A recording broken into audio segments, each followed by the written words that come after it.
Welcome back into Boston has entered the chat. We are rolling right along here. We got Red Sox, we got Celtics, we got Bruins, we got Patriots.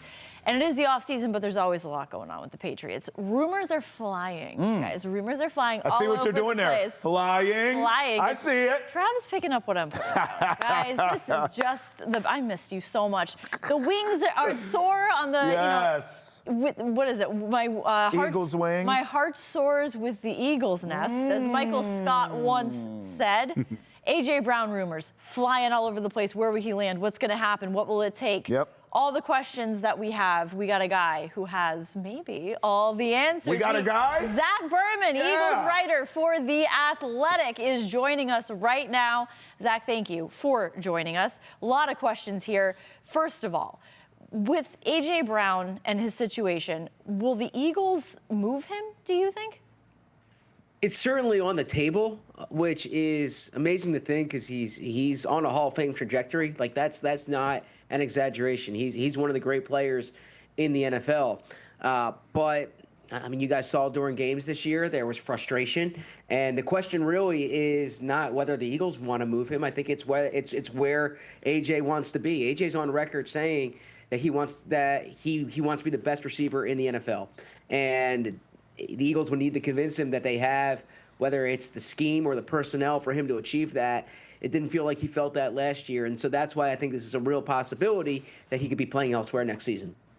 Zach, just what happened last year? I know AJ was reading the book on the sideline. That was kind of keeping him in line there. I know that they were a run-first team with Hurts and Barkley, but Smith's a great player. Well, what happened to the Eagles last year? Was it just a Super Bowl hangover?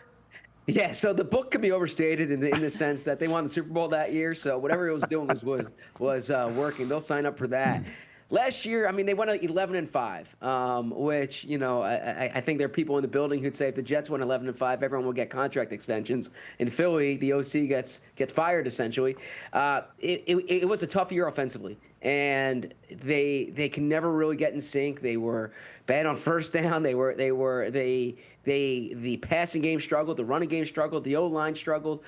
There's a standard here that they expect to hit. And so you can look at the quarterback, you can look at the offensive coordinator. Certainly the Eagles looked at the offensive coordinator because they replaced him.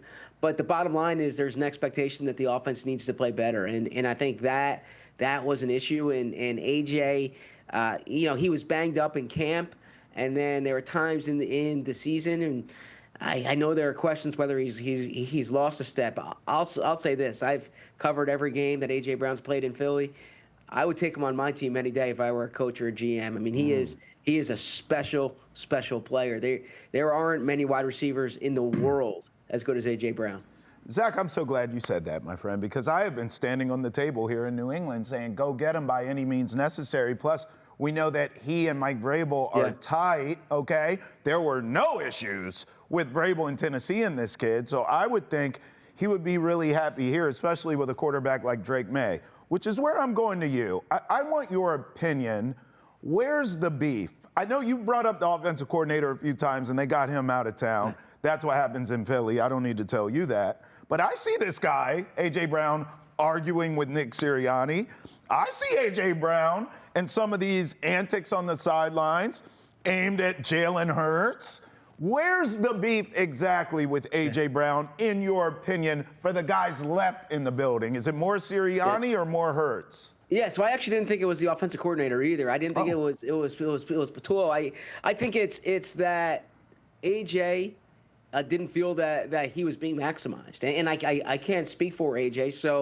So whether that's the quarterback throwing in the ball and Jalen Hurts, whether that's the offensive system, whether it's the flow of the offense, clearly it's been a run-first offense during these past 2 years. There are a variety of factors, and it's not just like get him 10 targets a game. It's what types of targets is he getting, and I think that it was that AJ is a special player, as I've said. But I think he has expectations for how he should be playing and what he can do. There's a sign in his locker. If you see his locker stall, if he were to play in New England, there's a sign above it that says always open.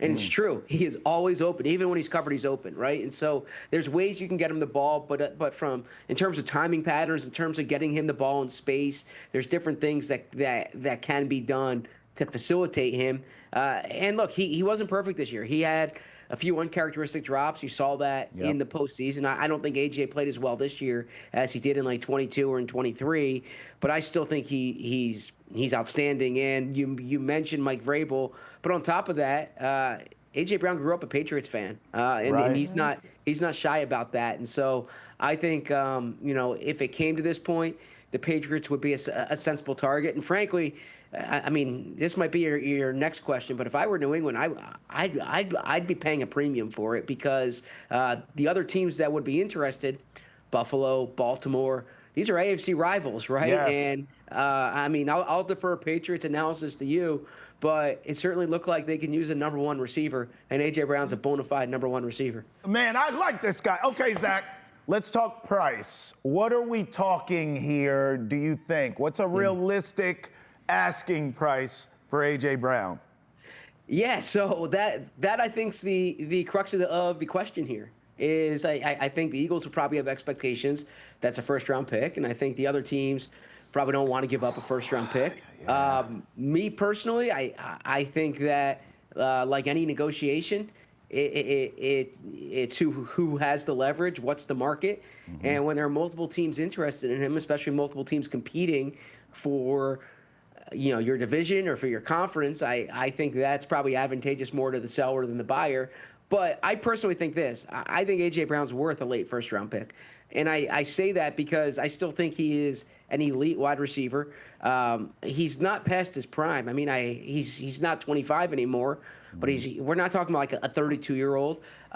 And physically, he's just different. And when I look at like how to build a football play or how to build a football team, rather, I'm often thinking, who's special? What can you do that's special? Like, what's not replicable?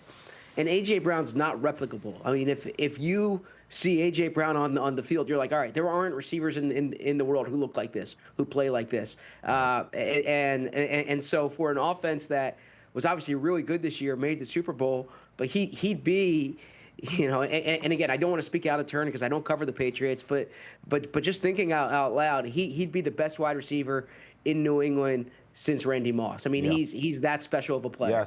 Yes.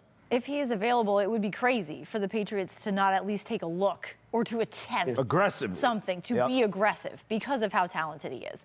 But also because of how talented he is, like the Eagles said, we're in the business of keeping great players, and A.J. Brown is a great player. A.J. is a difference-making player for our team, and they don't want to get rid of great players. Is the reality of this actually going to be that he will be available even for the Patriots to even take a look at him? Yeah, it's a great question, but I think the answer is there. Yeah, is yes, because I think that like most great players in every sport, you kind of get to dictate terms sometimes, right? And I think if AJ were to feel that this is not, and I don't want to speak for AJ here, right? I mean, I've spoken to him plenty of times, but like not about this specifically, but if AJ feels that his best football would come elsewhere, the way it is in sports is that often the star players can kind of dictate what's going to happen. And it's like, and so I think if it gets to the point where it's like a change of scenery is best for both sides, then yeah. But I can say this, like, I don't think the Eagles are sitting there right now saying we need to move on from A.J. Brown. I think this would probably be more A.J. Forcing the issue, for lack of a better term. Wow. Zach, we saw what the Patriots got in Milton Williams last year. He's arguably one of their top 5 players on the team. Yep. Chat me up on Jaelen Phillips. The Pats were close on a trade. They were close. They missed it. Eagles got him. Do they want to retain him, or is he's going to free agency? They want to retain him, and it's a question though of at what price here, because if you make a list of the top 5 free agents, Jaelen Phillips is going to be on that list. And you saw this with Milton Williams last year, is that top free agents tend to get more than you think, not less than you think. So it really depends what that market is. I think the Eagles are willing to pay. This is a little different than Milton Williams last year in that I think it was understood kind of for both sides. The Eagles had 2 first-round picks waiting in the wings at defensive tackle, and Milton Williams was going to be the number 3 guy. The Eagles weren't going to pay $26 million for the number 3 guy. Jaelen Phillips is their top edge rusher, and they traded a 3rd-round pick last year to get him. But Howie Roseman, the Eagles general manager, he's going to have a walkaway number, right? There's going to be a number that he says we can't go beyond here. And if there's other teams that are willing to go beyond there, then Jaelen Phillips won't be here. But I think the Eagles are going to do everything they can to keep him. Yeah, and Pats loved him. Again, I think they're in on him. They got to pay the price. Yeah. Like you mentioned, there's just one quick thing. I know Jalen Hurts is great, right? His career, really, his story is fantastic, right? Tanner McKee, though.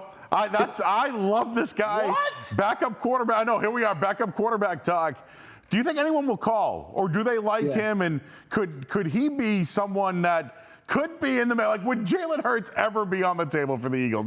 I know not this season, but I love Tanner McKee and what he's done. Please. You know, I can tell you, the Eagles really like Tanner McKee, and I think the league likes Tanner McKee too. Actually, this time last year, teams were interested in Tanner McKee, and the Eagles weren't looking to move him.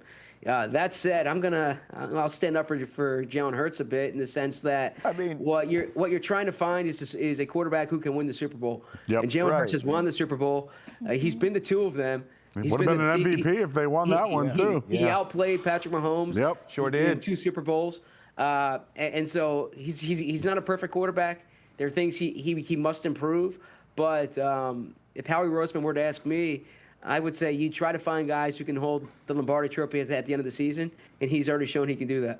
Yeah, Tanner McKee. Hey, listen, we haven't done a lot of quarterback talk here in New England for years. I like that guy. I think I'd dangle Tanner McKee if they were interested this offseason.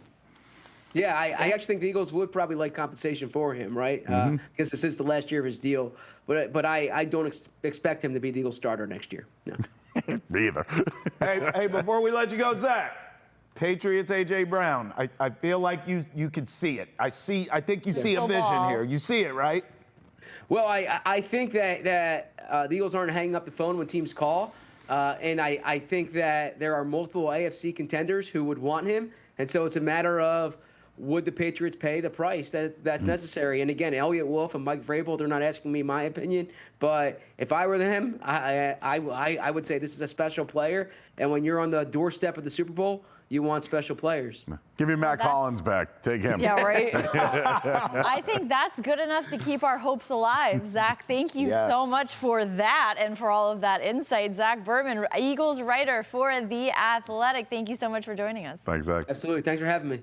Thank you. Coming up, we will talk to Rick Middleton about the Bruins and so much more coming up right here on Boston Has Entered the Chat.